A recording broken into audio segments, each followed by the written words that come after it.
बचाओ दो अर्जुन की टक्कर में, दो अर्जुन की टक्कर में।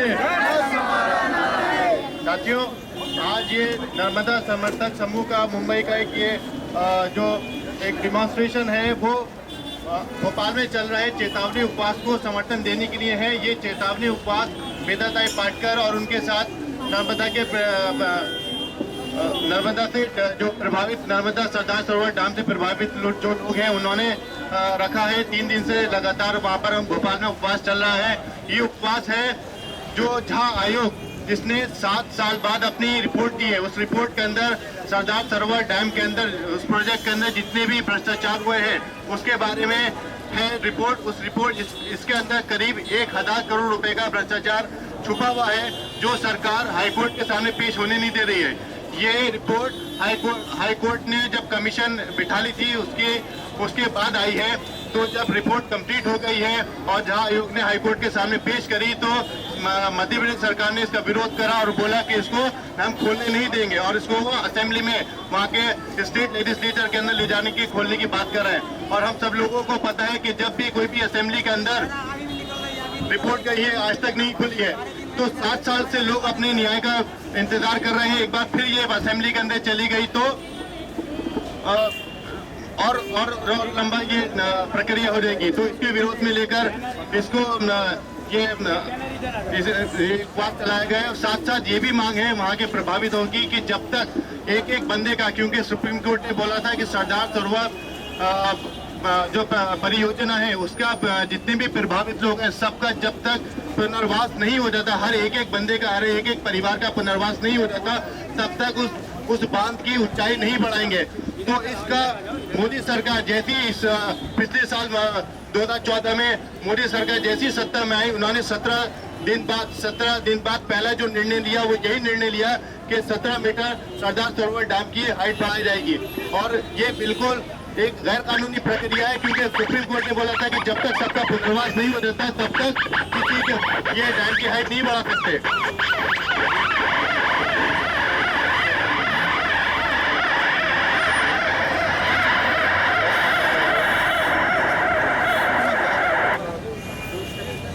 तो सुप्रीम कोर्ट ने बोला था कि जब तक सबका पुनर्वास नहीं हो जाता तब तक डैम की हाइट नहीं बढ़ाएंगे। और ये जबरदस्ती डैम की हाइट बढ़ाना एक इलीगल काम है। और जब नर्मदा बचाओ आंदोलन ने सुप्रीम कोर्ट में जाके बोला कि केंद्र सरकार ने गैर कानूनी तरीके से सरदार सरोवर डैम की हाइट बढ़ा रहे हैं, उसके अंदर लोगों को डुबा रहे हैं, नर्मदा घाटी जो एक दुनिया की सबसे पुरानी सभ्यताओं में से है, उस सभ्यता को डुबाने की साजिश चल रही है। तो वहाँ पर मध्य प्रदेश सरकार, महाराष्ट्र सरकार, गुजरात सरकार ने जाके झूठे एफिडेविट फाइल करे कि हमने सबका पुनर्वास कर दिया। पर अगर आप आज गाँव के अंदर जाके देखेंगे तो लोगों के गाँव टापू बन गए हैं, पानी के अंदर डूब गए हैं। उस गंदे पानी को वो पीते हैं और सरकार बोलती है कि हमने सबका पुनर्वास कर दिया। ऐसे अभी रिवर इंटरलिंकिंग करके प्रोजेक्ट आ रहे हैं, ये बोल के कि हम सूखे की परेशानी को दूर कर देंगे। सूखे की परेशानी पानी की मांग को पूरा करने से नहीं होगी, सूखे की परेशानी पानी की मांग को कम करके ही होगी। तो सरकार ये लोगों को गुमराह कर करके कुछ लोगों को फायदा देती है। नर्मदा की जितने भी प्रभावित आदिवासी हैं जो इस प्रकल्प से प्रभावित हैं, जो सरदार सरोवर डैम से प्रभावित हैं, वो आज पानी के लिए तरस रहे हैं। गंदा पानी जो वहाँ पर उस नदी के थ्रू इलीगल स्मगलिंग होती है, वहाँ पर गाय भैंसों को लेके जाया जाता है बोट से, और जो गाय भैंस मर जाती है उनको पानी में डाल देते हैं। वो आदिवासी उस गंदे पानी को पीते हैं और उस नदी के अंदर जो पानी रुका हुआ है उसमें से, उस रिजर्वायर में से 30 लाख लीटर रोज पानी कोका कोला कंपनी और जो कार कंपनी सानंद के अंदर, गुजरात के अंदर, उनको रोज 30 लाख लीटर पानी दिया जाता है। और वहाँ नर्मदा के लोग आज सूखे की वजह से परेशान है। वहाँ की ज़मीन इतनी उपजाऊ है कि एक साल के अंदर चार फसलें उगाई जा सकती हैं। एक साल के अंदर 4 फसलें उगाई जाती हैं। इतनी उपजाऊ ज़मीन को सरकार वहाँ पर डुबाने के लिए लोगों को मजबूर कर रही है, उनको ना पूरा पुनर्वास दे रही है। जिन लोगों के पास भूमि नहीं है, जिन लोगों के पास ज़मीन नहीं है, जो वहाँ पर मछली पालन से या कुम्हार वहाँ पर बर्तन, मिट्टी के बर्तन बना के जितने भी स्किल वर्कर्स थे उनके पास ज़मीन नहीं थी, उनकी जीविका का कोई वहाँ पर कोई बात नहीं कर रहा है। उनकी जीविका कैसे होगी, उनका पुनर्वास कैसे होगा। तो सबसे ज़्यादा जो प्रभावित समुदाय है वो मछली वाला है, वो कुम्हार लोग हैं, जितने भी भूमिहीन लोग हैं, तो भूमिहीन ये साजिश है कि जितने गरीब हैं उनको और हाशिए पे ले जाए, जो लोग हाशिए पे उनको और हाशिए पे लेते जाए। तो इसी सब का विरोध करते हुए नर्मदा घाटी के अंदर 30 सालों से आंदोलन चल रहा है। नर्मदा बचाओ आंदोलन एकमात्र ऐसा आंदोलन है जिसकी वजह से सुप्रीम कोर्ट ने आदेश दिया था कि ज़मीन के बदले ज़मीन दी जाए, और वो पूरी लेगेसी अभी आगे तक चलती जा रही है, सारे प्रकल्पों के अंदर मिल रही है। अभी की स्थिति ऐसी है कि 2.5 लाख लोग इस प्रकल्प से 2.5 लाख लोग प्रभावित हैं, जिनका पुनर्वास नहीं हो रहा है। महाराष्ट्र के अंदर पुनर्वास नहीं हुआ है, मध्य प्रदेश के अंदर नहीं हुआ है पुनर्वास, ना ही गुजरात के अंदर हुआ है। गुजरात के अंदर जो पुनर्वास हुआ है उसके अंदर लोगों को दोबारा से वहाँ से हटा रहे हैं और कहीं और लेके जा रहे हैं। तो एक के बाद एक लोगों को उजाड़ते जा रहे हैं। इसके अंदर इस पूरे प्रोजेक्ट के अंदर 244 गांव प्रभावित हैं। 244 गांव के अंदर 2.5 लाख लोग उसके अंदर प्रभावित हुए हैं, और एक पूरा नगर उसके अंदर प्रभावित हुआ है। और कुछ साल पहले तो एक पूरा नगर डुबा भी दिया गया था। तो इसी सवाल को लेकर हम नर्मदा बचाओ आंदोलन 30 सालों से लड़ रहा है कि एक कुछ लोगों के फायदे के लिए इतने बड़े लोगों को क्यों कीमत चुकाना पड़ती है। लोगों को कीमत चुकाना पड़ती है, पर्यावरण को कीमत चुकाना पड़ती है। और सरकार अखबारों के अंदर एक अच्छी हेडलाइन बना देती है कि इनको पानी मिलेगा, इस कंपनी को पानी मिलेगा, देश का विकास होगा। मगर असलियत क्या है, जमीन पर जाके देखेंगे तो लोग बड़े हाल में हैं, उनकी जमीनें डूब रही हैं, देश की संपदा खराब होती जा रही है। जो 2.5 लाख लोग जितनी उपजाऊ जमीन जो आज डूबने के कगार पर है, उससे देश की फूड सिक्योरिटी तो खतरे में है ही है। तो साथियों, और जो बात इसी मुद्दे को लेकर यहाँ पर हम सब लोग इकट्ठे हुए, इसी का हम विरोध करते हुए कि इस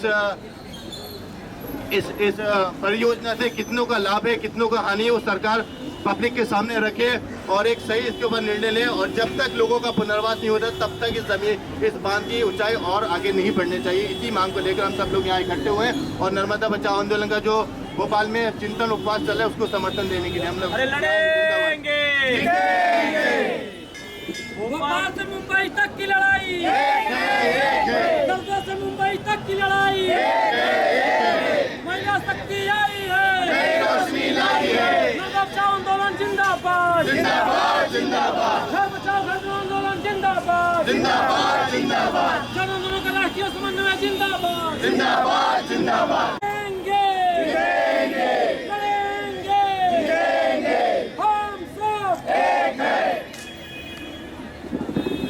यहाँ सब नर्मदा आंदोलन के समर्थक समूह में छोटे मोटे संगठन, संस्था और कोई व्यक्ति भी यहाँ शामिल है।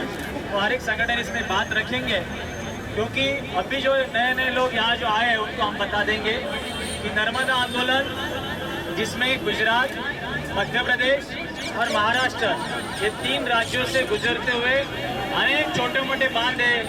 ये नर्मदा परियोजना में सैकड़ों बांध है, जिस पर कम से कम 10-20 लाख आदिवासियों की आबादी जो है इस बांध से प्रभावित हुई है।